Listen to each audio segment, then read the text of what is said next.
പൊളിച്ചു അല്ലേ? അടിപൊളിയായിരുന്നു. എനിക്കും ഇഷ്ടപ്പെട്ടു കേട്ടോ, നമ്മൾ ആ ലാസ്റ്റുള്ള പോസിങ്ങിന്. Thank you. ഓക്കെ, പക്ഷെ ഞാൻ ഏകമുദ്രയെ വെച്ചുള്ളൂ. അത് സാരില്ല, കുഴപ്പമില്ല അല്ലേ? മുദ്ര ശ്രദ്ധിക്കണമായിരുന്നു എന്നാണ് എൻ്റെ അഭിപ്രായം.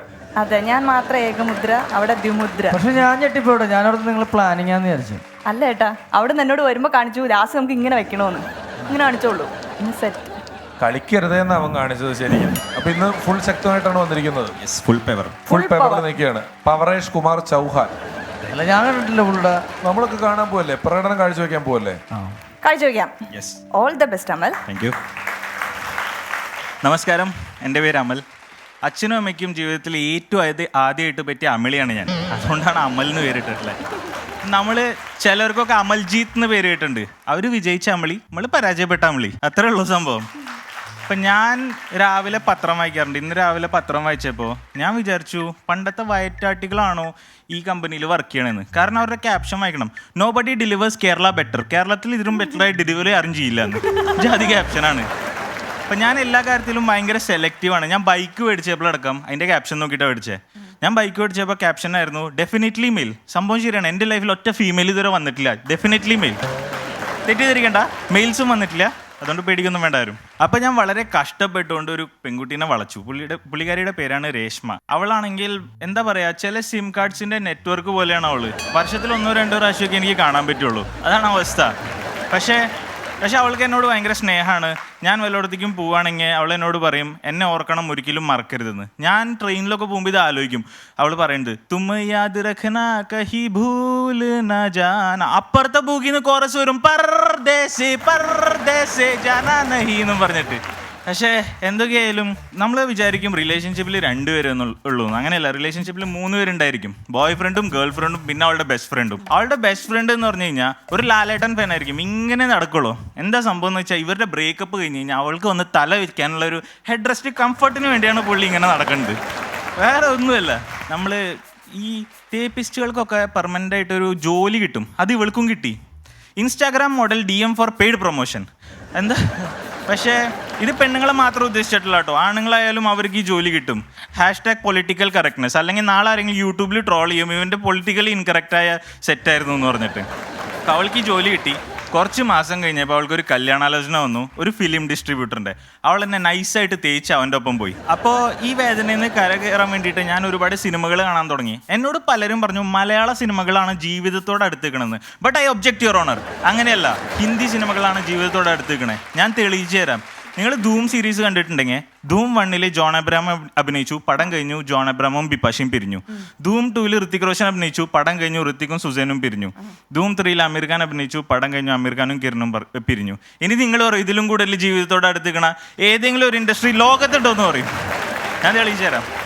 ഇനി ധൂം 4 സൽമാൻ ഖാനാണ് അഭിനയിക്കണമെന്ന് റൂമർ കേൾക്കാണ്ട്. പിരിയാൻ വേണ്ടിയെങ്കിലും ഈ വയസ്സിൽ, ഈ 52-ാം വയസ്സിൽ പുള്ളി ഒരു പെണ്ണ് കിട്ടുമല്ലോ എന്നുള്ള പ്രതീക്ഷയിലാണ് പുള്ളിയുടെ ഫാൻസ് ഇരിക്കണേ.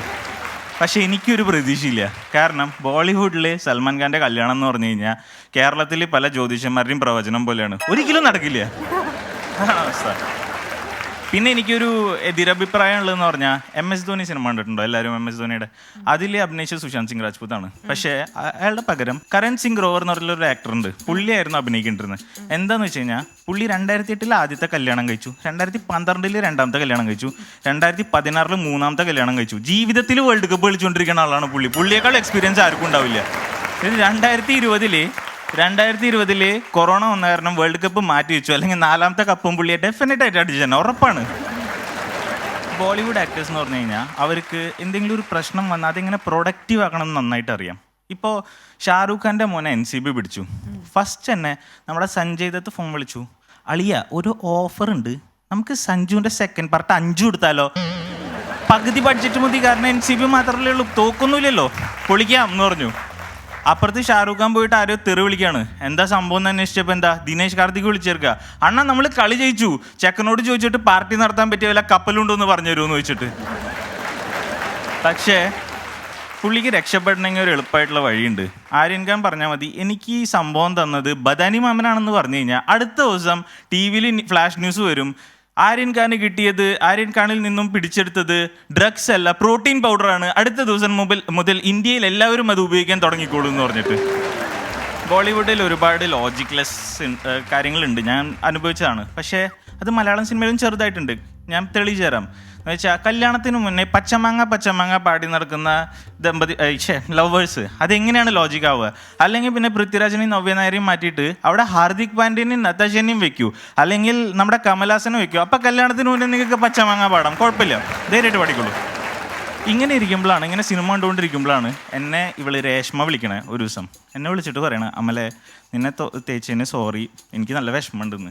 എന്താ സംഭവം എന്ന് അന്വേഷിച്ചപ്പോഴാണ് ഈ ഫിലിം ഡിസ്ട്രിബ്യൂട്ടറുടെ കല്യാണാലോചന വന്നില്ലേ, അവൻ ടെലിഗ്രാമിൽ സിനിമ പ്രാന്തൻ ഗ്രൂപ്പിലായിരുന്നു ഫിലിംസ് ഡിസ്ട്രിബ്യൂട്ട് ചെയ്തുകൊണ്ടിരുന്നത്. അവനെ പോലീസ് പിടിച്ചു. അതെ, അഖിലേഷ് ഏട്ടനാണ്. ഇവള് കാരണം എൻ്റെ കഴിഞ്ഞ 5 മാസത്തെ സാലറി അസലായിട്ട് പൊടിഞ്ഞു. ഞാൻ ലോൺ എടുക്കാനൊക്കെ ആയിട്ട് നടക്കായിരുന്നു. ഒരു ഉച്ചയായപ്പോൾ എനിക്ക് നല്ല വിശപ്പ് തോന്നി. അവിടെ ഒരു ബോർഡ് കണ്ടു, ലഞ്ച് 12 to 3 എന്ന് പറഞ്ഞിട്ട്. ഞാൻ കയറി ചോദിച്ചു, ചേട്ടാ ഒരു മീൽ സ്റ്റോക്കൻ തരുമെന്ന്.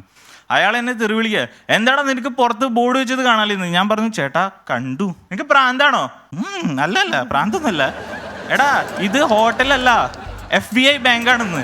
ഞാൻ പറഞ്ഞു, സോറി ചേട്ടാ, സോറി, ഞാൻ പോവാൻ നിൽക്കുമ്പോൾ പുള്ളി പറയാ അപ്പുറത്തെ കൗണ്ടറിൽ ചോദിക്കാൻ. എന്നിട്ട് ഞാൻ ഇറങ്ങി പതുക്കെ. അപ്പൊ അപ്പുറത്തെ കൗണ്ടറിൽ ഒരു ചേച്ചി പറയാ, മോനെ ലഞ്ച് ബ്രേക്ക് കഴിഞ്ഞിട്ട് പോവാം, നമുക്ക് എന്തെങ്കിലും നടപടിയാക്കാന്ന്. എന്നിട്ട് ഞാൻ ഇറങ്ങിയിട്ട് അവസാനം മിക്കിക്ക് ബാങ്കിൽ പോയി. അവിടെ പോയപ്പോൾ അവരുടെ ക്യാപ്ഷൻ എഴുതി ചേർക്കാം, മോർ മണി ലെസ് ടെൻഷൻ എന്ന്. എനിക്ക് എൻ്റെ ജീവിതം ഓർമ്മ വന്നു. എൻ്റെ ജീവിതത്തിൻ്റെ ഓപ്പോസിറ്റാണ്, ലെസ് മണി മോർ ടെൻഷൻ. കാരണം ഐ എം എൻ എഞ്ചിനീയർ, ഞാനൊരു എഞ്ചിനീയറാണ്. പൊളിറ്റീഷ്യൻസും പിന്നെ ചില സിം കാർഡിൻ്റെ നെറ്റ്വർക്ക്സും ഒരേപോലെയാണ്. എന്താണെന്ന് വെച്ച് കഴിഞ്ഞാൽ നാട്ടുകാർക്ക് പുല്ലുവിലയാണ്, നമ്മൾക്കും നമ്മളെക്കുറിച്ച് ഭയങ്കര മതിപ്പായിരിക്കും, നാട്ടുകാർക്ക് ഒരു വില ഉണ്ടാവില്ല. പക്ഷെ എൻ്റെ ജീവിതത്തിൽ പണ്ട് ഞാൻ കോളേജിലായിരുന്നപ്പോൾ എനിക്ക് ഇത്ര ടെൻഷനൊന്നും ഉണ്ടായിരുന്നില്ല. എൻ്റെ കോളേജ് എന്ന് വെച്ചാൽ ഒടിയൻ സിനിമ പോലെയായിരുന്നു. എന്താണെന്ന് വെച്ച് കഴിഞ്ഞാൽ എൻ്റെ 12ാം ക്ലാസ് കഴിഞ്ഞപ്പോൾ മുതൽ എനിക്ക് കോൾസ് വരാൻ തുടങ്ങി, മോനെ നമ്മുടെ കോളേജ് പൊളിയാടാ, ഇവിടെ 100% പ്ലേസ്മെൻറ്റ് ഉണ്ട്, ധൈര്യമായിട്ട് വാ. നമ്മളിതൊക്കെ വിശ്വസിച്ച് പടത്തിന് ടിക്കറ്റ് എടുത്ത പോലെ അഡ്മിഷൻ എടുത്ത് ചെല്ലുമ്പോൾ അവിടെ വെച്ചാണ് ആദ്യമായിട്ട് എന്നോട് പ്രിൻസിപ്പൾ ആ ചോദ്യം ചോദിച്ചത്, സ്വല്പം കഞ്ഞിയെടുക്കട്ടെ മോനെ എന്ന്. പകച്ചുപോയി എൻ്റെ ജീവിതം.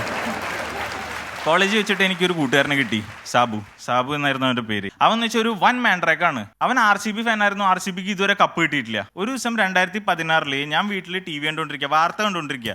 അപ്പോൾ സാബു എൻ്റെ അടുത്തേക്ക് വന്നു, ഡാളിയാ ഇന്ന് തൊട്ടിട്ട് ഞാൻ CSK ഫാനാന്ന് പറഞ്ഞു. എന്നിട്ട് CSKയുടെ പാട്ട് പാടാൻ തുടങ്ങി. ചെന്നൈ സൂപ്പർ കിങ്സ്ക്ക് പെരിയ വിസൽ അടിങ്ക വാർത്ത, ചെന്നൈ സൂപ്പർ കിങ്സിന് IPL 2 വർഷത്തേക്ക് വിലക്ക്, എങ്ക ഊര് ചെന്നൈക്ക് പെരിയ വിസൽ അടിങ്ക, വർധ ചുഴലിക്കാറ്റിനെ തുടർന്ന് ചെന്നൈയിൽ റെഡ് അലർട്ട് പ്രഖ്യാപിച്ചിരിക്കുന്നു, എങ്ക തല ധോണിക്ക് പെരിയ വിസൽ അടിങ്ക, MS ധോണിക്കെതിരെ പോലീസ് FIR രജിസ്റ്റർ ചെയ്തിരിക്കുന്നു. ഇതാണ് അവൻ, മാൻഡ്രേക്കാണ്. ഇപ്പം ഇവനാണെങ്കിൽ വലിയൊരു കോഴിയാണ്. ഇവൻ്റെ അച്ഛനാണ് അറിയുക ഇവൻ്റെ കോഴിത്തരത്തിനെ കുറിച്ചിട്ട് ഏറ്റവും നന്നായിട്ട്.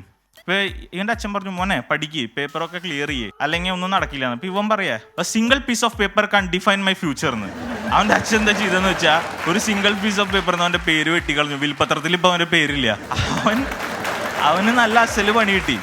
ഇവൻ എന്താ ചെയ്തേ, ഇവന് റിച്ച് ആവണമെന്ന് ഭയങ്കര ആഗ്രഹം, അച്ഛൻ്റെ മുമ്പിൽ ഷോ കാണിക്കാൻ. എന്നോട് എന്നിട്ട് ചോദിക്കുക, ആളെ എങ്ങനെ റിച്ച് ആവാന്ന്. ഞാൻ പറഞ്ഞു, റിച്ച് ആയിട്ട് എന്തിനാടാ? ഞാൻ പറഞ്ഞു, എനിക്ക് കുറേ രാജ്യങ്ങൾ കറങ്ങണം, അച്ഛൻ്റെ മുമ്പിൽ ആളാവാനാന്ന്. ഞാൻ പറഞ്ഞു, രാജ്യങ്ങൾ കറങ്ങണമെങ്കിൽ എന്തിനാ റിച്ച് ആവണേ? പ്രധാനമന്ത്രി ആയ പോരെ, നൈസായിട്ട് കുറേ രാജ്യങ്ങൾ കറങ്ങാലോ, കാശും ചിലവാക്കണ്ട. ഇങ്ങനെ ഇരിക്കുമ്പോഴാണ് നമ്മുടെ റിസൾട്ട് പറഞ്ഞത്, സാബു അസലായിട്ട് പൊട്ടി. ഞങ്ങൾ കൂട്ടുകാരൊക്കെ കൂട്ടി ഡിസ്കസ് ചെയ്യാം, എടാ സാബു ഇങ്ങനെ എന്താ ശരിയാവുക, പുള്ളി അവൻ തോറ്റുപോകും ജീവിതത്തിലും.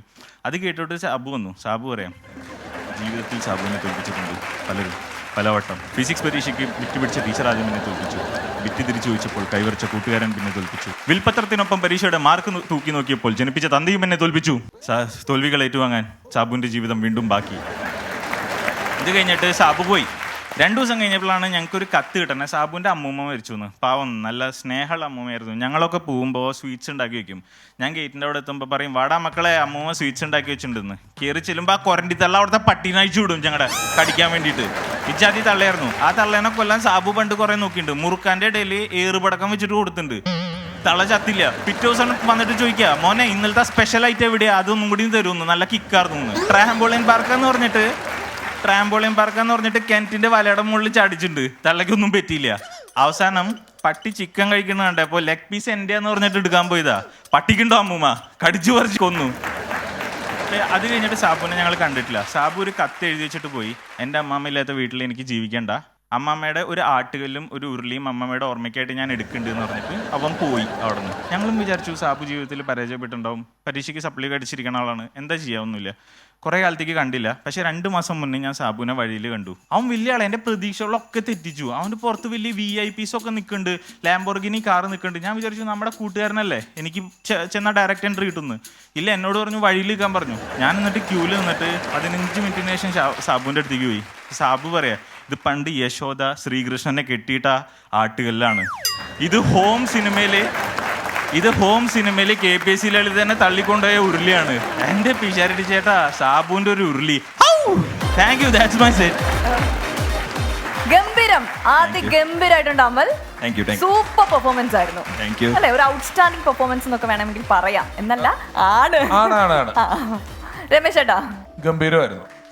വളരെ പുതിയ ഒരുപാട് തമാശകൾ, നിലവിലുള്ള തമാശ പരിപാടികളിൽ എടുത്തുപയോഗിക്കാത്ത മേഖലകളിൽ നിന്നും എടുത്ത തമാശകൾ. നമ്മൾ തമാശ എന്ന് പറയുമ്പോൾ പെട്ടെന്ന് തമാശ ലഭിക്കാവുന്ന മേഖലകളിലേക്ക് ഓടിച്ചെല്ലും. നമ്മളൊരു സാധനത്തിന് നമുക്കൊരു ആവശ്യം വന്നാൽ ആവശ്യമുള്ള ആ സാധനം എവിടെ കിട്ടുമോ അങ്ങോട്ട് നമ്മൾ ആദ്യം ചെല്ലും. അതാണല്ലോ തമാശ ഉണ്ടാക്കുന്നവരുടെയൊക്കെ ഒരു എളുപ്പപ്പണി എന്ന് പറയുന്നത്. നമുക്ക് എവിടെയായിരിക്കും കൂടുതൽ തമാശ ഇപ്പോഴും ഉണ്ടാകുക എന്ന് പറയുന്നത്. പക്ഷേ അത്ര എളുപ്പത്തിൽ തമാശ കിട്ടുമോ എന്നൊക്കെ നമുക്ക് ചിന്തിക്കാവുന്ന ചില സ്ഥലങ്ങളിലൂടെയാണ് നിങ്ങൾ പോയതും അവിടെ നിന്നാണ് തമാശ എടുത്തുകൊണ്ട് വന്നതും. അതുകൊണ്ട് തന്നെ ഗംഭീരമായിരുന്നു. ധർമ്മജൻ ചേട്ടാ. അമലേ, അമല ഇവിടെ നിന്ന് ജനിക്കേണ്ട ആളല്ല, ബോളിവുഡിൽ ജനിക്കേണ്ട ആളാ. അതെ, നല്ല തമാശ. പൂനെയിലാണ് ചേട്ടാ, അപ്പൊ അതുകൊണ്ടായിരിക്കും ചെറുതായിട്ട് ബോളിവുഡിന്റെ ഒരു ഇത് കടന്നു വരുന്നത്. പക്ഷെ എന്താ പറയുക, നല്ല എനർജി ഉണ്ടായിരുന്നു, നല്ല സ്പീഡും ഉണ്ടായിരുന്നു, ഒരു സ്ഥലത്തും മുറിഞ്ഞു പോയില്ല. അവസാനം എന്താ പറയണത്, ഇപ്പോഴത്തെ ഒരു സാഹചര്യത്തിലേക്ക് വരെ കൊണ്ടുവന്നെത്തിച്ചു. കാരണം ഈ ഉരലും ഉരുളിയൊക്കെ എത്തിക്കുന്ന ഈ പറഞ്ഞ സംഭവത്തിലേക്ക് വരെ കൊണ്ടുവന്ന് എത്തിക്കാൻ സാധിച്ചു എന്നുള്ളതാണ് അമലിന്റെ ഒരു സ്കിറ്റിന്റെ ഒരു ഗുണം വന്നത്. എന്തായാലും അടിപൊളിയായിരുന്നു, സൂപ്പർ പെർഫോമൻസ്, അടിപൊളി. അമൽ, നെക്സ്റ്റ് ടൈം വരുമ്പോ ഇനി എവിടെയാണ് വരുന്നത്? ഏത് ഭാഗത്തുനിന്നായിരിക്കുമോ? മലയാളമാണോ, ഇനി അത് ഇംഗ്ലീഷ് ആയിരിക്കുമോ? അല്ല, മലയാളം തന്നെ ആയിരിക്കും. അല്ല, ഞാൻ പടങ്ങളെ ഉദ്ദേശിച്ചത്. ഇപ്പൊ ഫുൾ ഹിന്ദിയാണല്ലോ, ഇപ്പൊ മലയാള പടങ്ങളാണോ അതോ? അത് നമുക്ക് നോക്കാം. ജുഗൽബന്ദി എന്നുള്ള വാക്ക് കുറെ നാളിന് ശേഷം ഞാൻ ദൂരദർശനിലും കണ്ട് പണ്ട് കേട്ടതാ. ഏതാ? എന്താ ജുഗൽബന്ദി ആക്കാന്ന് പറഞ്ഞു പുള്ളി. അതെ, എല്ലാ സിനിമകളും എല്ലാ അതിനിപ്പോ ഫ്യൂഷൻ എങ്ങാണ്ടായെന്ന് തോന്നുന്നു. അത് തന്നെയല്ലേ ജുഗൽബന്ദി? അതെനിക്ക് എന്താ ജുഗൽബന്ദി എന്ന് പറയുമ്പോ തന്നെ ഒരു സുഖമുണ്ട് കേട്ടോ. Thank you very much. നമുക്കൊരു ജുഗൽബന്ദി അടിക്കണ്ടേ?